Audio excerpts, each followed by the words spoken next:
Hey everyone!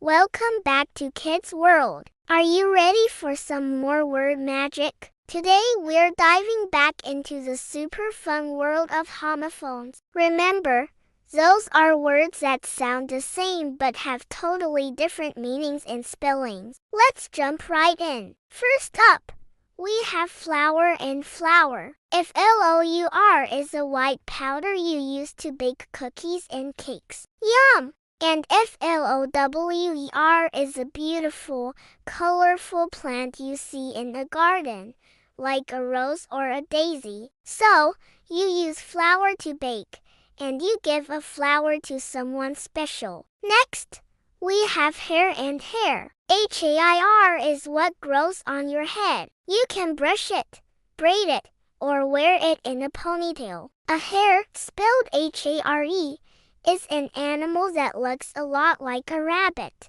with long ears and super fast legs. Can you pat the hair on your head? Great! How about tail and tail? A dog wags its tail when it's happy, but a tail is a story, like a fairy tale about dragons and castles. So your cat has a tail, and your favorite book tells a tale. Let's look at deer and deer. Der is that graceful animal you might see in the forest. And der is a word you use for someone you love, like my dear friend. Ready for more? Let's meet for some meat. When you meet someone, you see them and say hello. But meat is food, like chicken or beef. You meet your friends, and you might eat meat for dinner.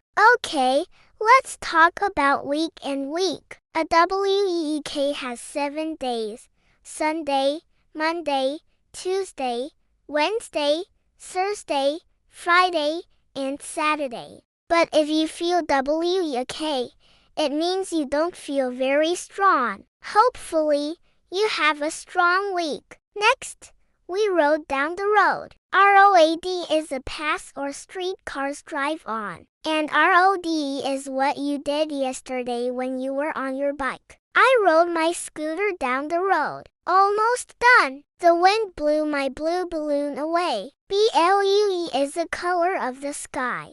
And blew is the past tense of blow, like when you blew out your birthday candles. Let's write this down to get it right. WRIT is when you use a pen to make words. And RIGHT can mean correct, or the opposite of left. It's right to write neatly. Finally, can you hear me from over here? HERE means this place, right where you are. And HER is what you do with your ears. I am happy you are here to hear about homophones. Wow, you did an amazing job today. English is full of these tricky, fun words. Keep practicing, and you'll be a word wizard in no time. Thanks for watching. If you had fun and learned something new, don't forget to subscribe to Kids World for more awesome videos. See you next time. Bye.